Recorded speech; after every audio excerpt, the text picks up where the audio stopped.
to Rob for that blessing. Truly, truly. And now let us take a breath in together. We breathe in. And we breathe out. And again, we're going to do this again, and remembering to connect now. Connect with yourself. Breathe in.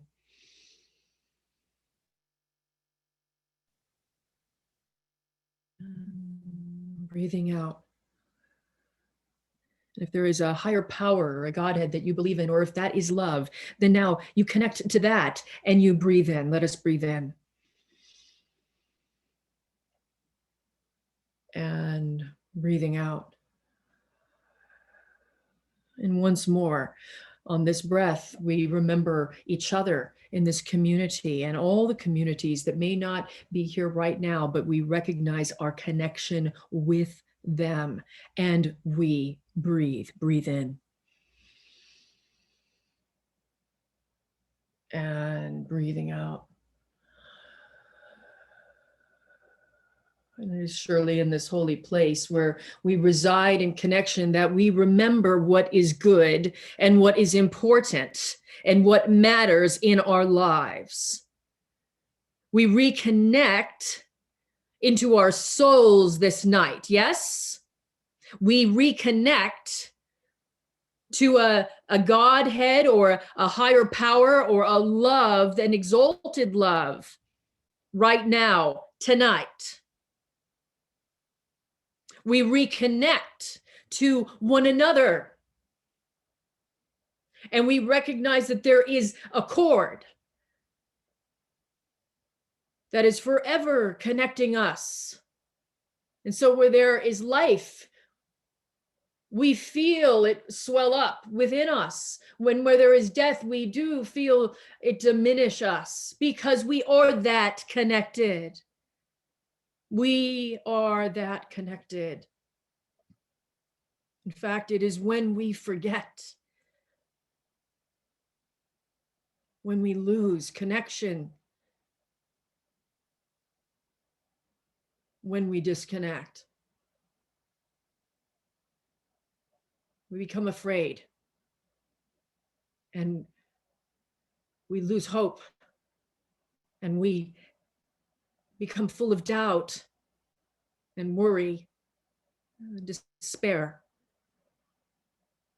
Our minds become muddied and muddled. We become porous, don't we? In this disconnected place, we become porous and that much more available to violence and hatred. We say no more tonight. We say no more. If our lives depend on it, and they do, we strive for connection of a highest order tonight. We will not shirk on this, will we? We cannot afford to equivocate on connection. Everything about this life, everything about this journey is about connection. The love that we have been talking about and pulling apart and dissecting and reframing in these last few weeks is about connection. There are the values that I have shared about reciprocity in this love, in this exalted love, not a romantic love. Let's be clear, this exalted highest love. Some of the values that I have mentioned are reciprocity, accountability, advocacy, boundaries, maybe not so unconditional after all, truth, justice. This love is so expansive. And you can't have it. You can't really feel it in your bones and in your soul unless you're connected, unless you are in that holy place of connection. I used to teach music. I used to teach piano to children and adults for a time in another life, so to speak. And it was interesting because you can teach people, you can teach piano, you can teach them to play a piece a certain way. They can learn the dynamics in a piece of music. They can learn to rush a little bit or rallentando and to slow it down. But you can't really teach feeling. You can't really teach someone how to feel it, how to feel the music and to relay that soul story. So it is with love, this highest love of the Hope Cycle, stage 7 teaching.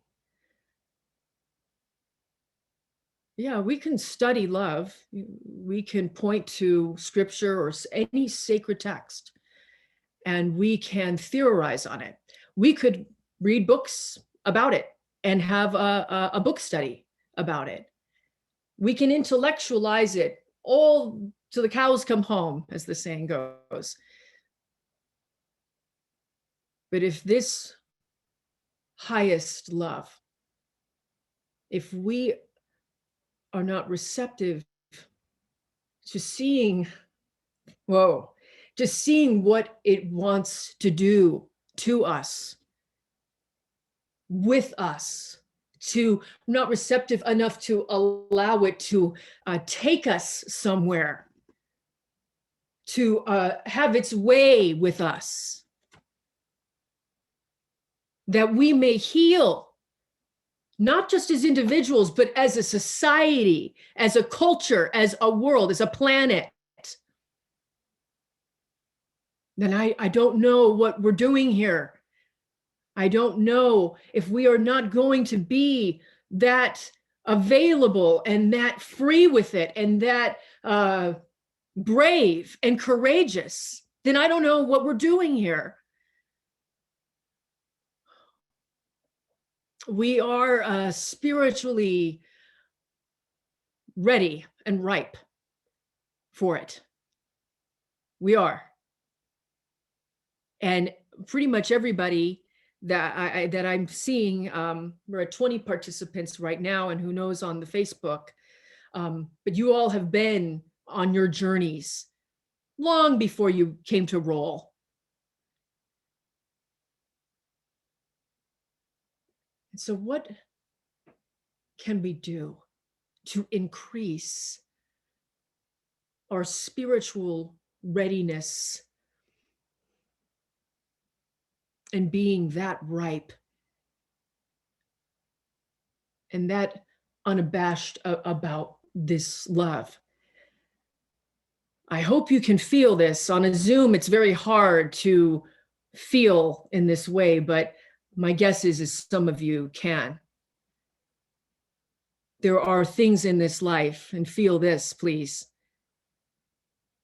that you cannot ascribe theory to. Things in this life that are beyond thoughts and words. God, that's a good place. It's a very good place. And it is places of connection when you're having maybe a conversation about something maybe very simple, maybe very silly, or maybe very sublime, where you feel that connection with someone. Maybe it was when we were just listening to Dr. Robert Gross's music. See, that's what music is so incredible. It brings us, right into our heart. It bypasses, it surpasses often the mind, and we can certainly have fun with our minds in music too. But there is a connection that music can bring in a way that is almost unlike anything else, isn't it? Ministry, this is about connecting. We're trying here. We're trying to connect anyway, damn it. any way we can, even with the pandemic, we won't be stopped as people, as spiritual beings. We will continue to bring ministry, to create ministry in creative ways so that we can connect. Movement building is all about creation and connection. Dance is about connecting with the body. Heck, religion, the word itself, religare, coming from the Latin religare, pardon me, to bind together. See, all of these different things, all of this is connection, connection, connection, connection. And as I prepared for you all and sat with stage 7 of this hope cycle, recognizing that we are almost out of time, that we are really going up the mountain, making this ascension, and we have one more week, and that's next week, and then we'll be complete, like it or not, lickety split. I got down to some bare bones thinking about this love and recognizing that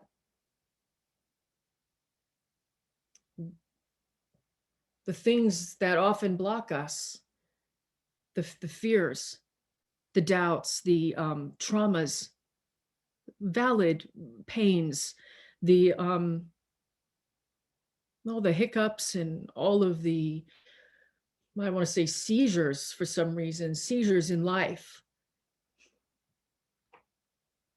It makes it so hard, doesn't it, to really be connected, to be connected with something greater than yourself, to being connected to yourself, if one even knows what that is, and then to remember to connect with each other at all costs.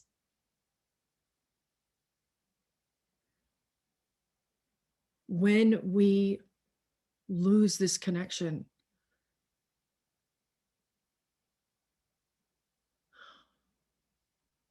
we live in the shadows.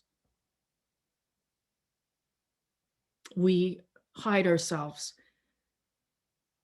I don't know where you're at right now if you are feeling disconnected in one of the ways that I mentioned. But think about perhaps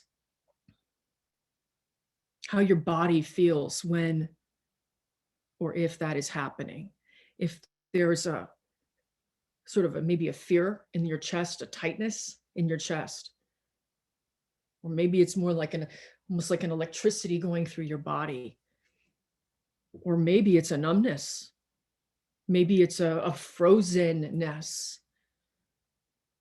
I don't know how it may come upon you, but we really have to work to connect. We must. Connection affords us power. And power is a loaded word, I know. I mean a healthy power. Sit up if you're not already really sitting up. Connection affords us to take our seat in the world and to really be in a healthy, right-sized, not inflated, but a right-sized power, and holding one's truth and being a force for change and for good. In this place of connection, there is a healing that begins to happen. There is a healing that you become more ready for, available to.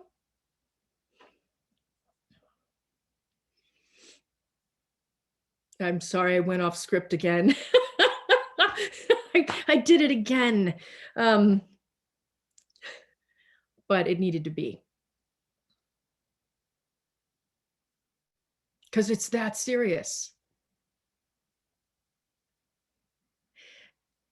If we really lived in this place of connection, again, let me reiterate so it's completely clear, in a place where you really feel connected to who you are. I often say, remember who you are. I've been saying it for years.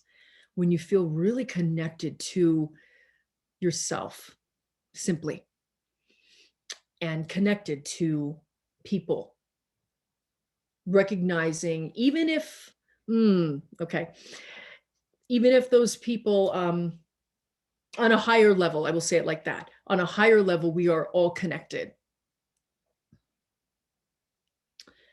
And then also that it's a tripartite, that third aspect of being connected to a Godhead or highest love or a higher self, however you frame it, however you call it, that let's be open here, right? The sky truly is the limit, because the fear, it falls away. The defendedness, it falls away. The shadow living, like I said, the hiding, there's no need for it. And it's not that you're exposed in a way that is going to even make you vulnerable. See, that's the lie. We think that if we really live in a place of exalted love, that we're going to be so exposed and vulnerable and we're going to get hurt all over again. See, that's why we have been going through the redefinition of a higher love, of a highest love, because we had to push back. Do you see now? We had to push back on these stereotypes about love. Because often, yes, what we have been taught about love is that we should sort of bleed out and just be these compassion vats. Well, yeah, that is scary. And you know what? That's not healthy. So that's why we had to push back on the love that we have internalized, that we've been socialized to believe in, and realize that no. This love that we speak of at the Revolution of Love is powerful. It's not passive. It is full of vibrancy and a resiliency and a power, as I just said, that includes justice, that includes value, that includes reciprocity. I'm repeating myself. I realize advocacy, accountability, all of these things that sometimes we don't always associate with love. And it includes, let's say it like this, wisdom. This love includes your wisdom. It includes your knowing. Remember the knowing stage? That was the stage prior to this of believe. See, if you're tapped into your knowing, my friends, if you're tapped into it, there's nothing to fear, because you will know who is ready for your love. You will know how to move in the world with this love. You will have that sagaciousness.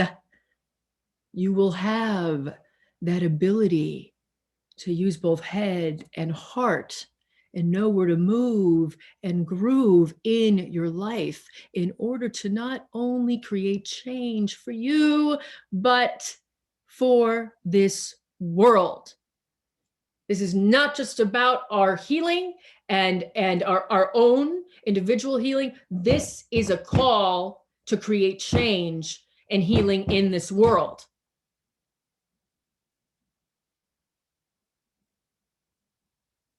So we must connect. We must take this very seriously. The things that disconnect us, violence and hatred, white supremacy culture, xenophobia, any of the isms, any of the phobias, those things disconnect us. The witness of those things, it's impacted every single one of us, even if we're not in a marginalized community.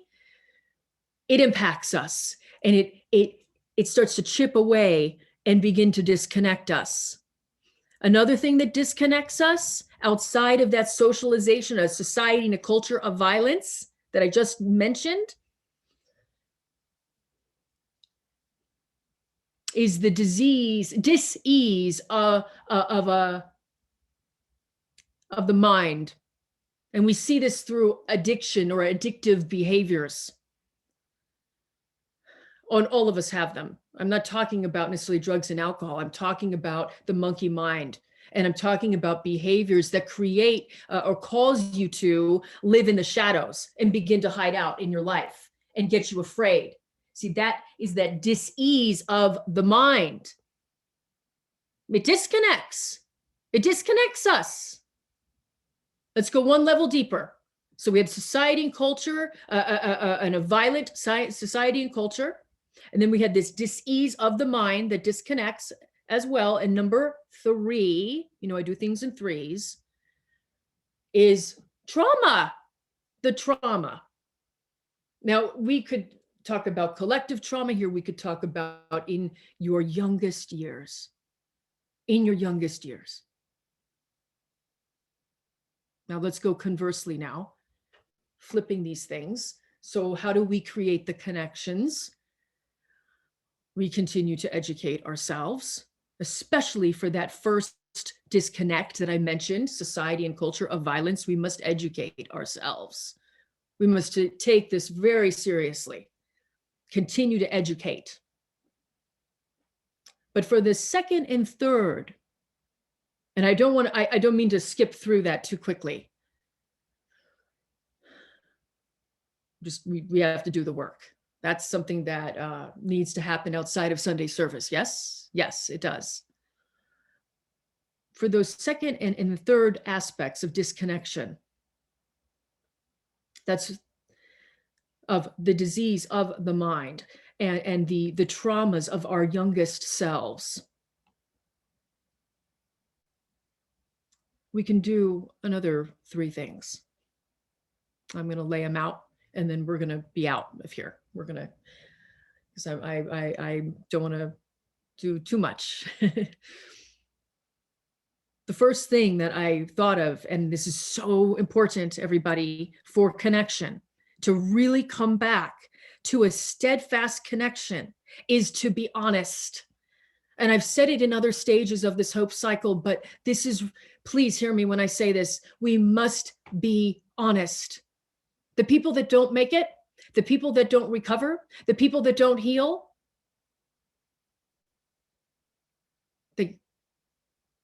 they either can't or will not be honest.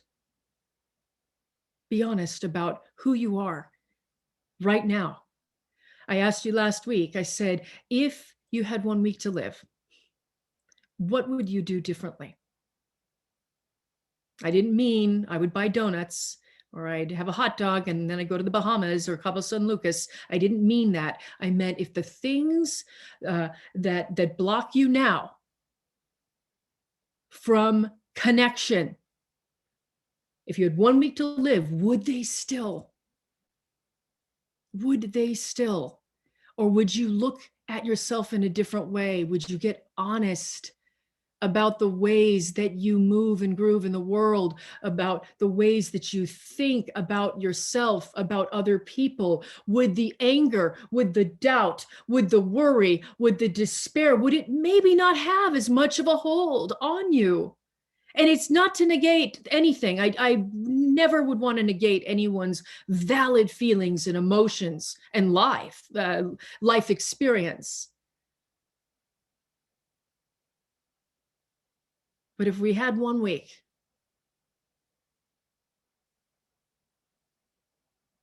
be honest, what would be different? What would be different?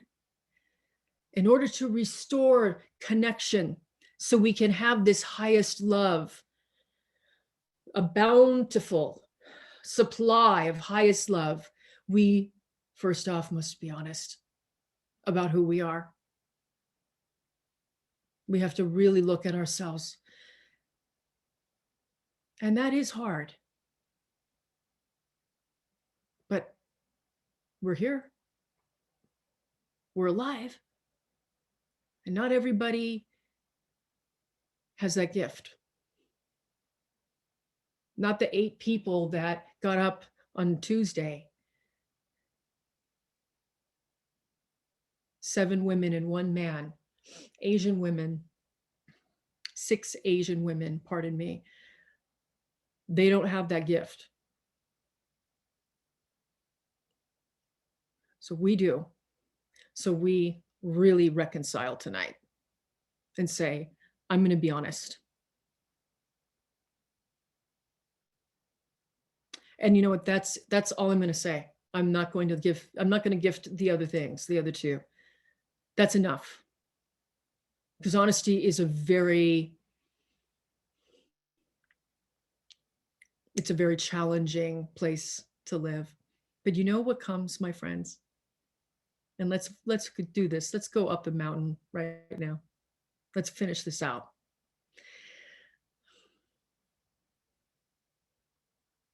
When we live in this place of honesty, that means it includes truth, and it includes soul, and it includes an all-encompassing, like I said, a power. And there is nothing like living from that place all the time. And we may get weary, we may get fatigued, even still, living from that place, plugging in, connecting every day. Still get tired, still have bad days. And it's different.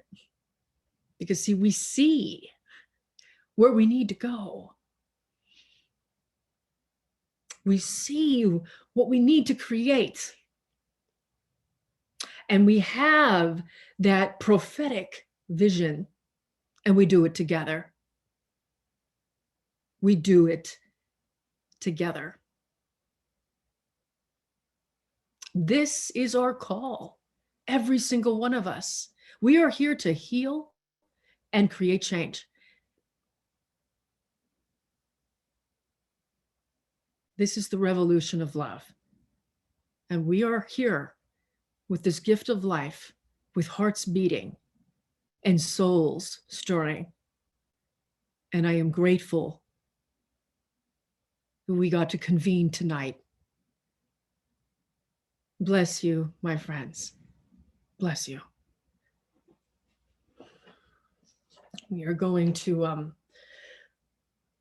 let's take a pause, actually. Let's take a pause and take a breath.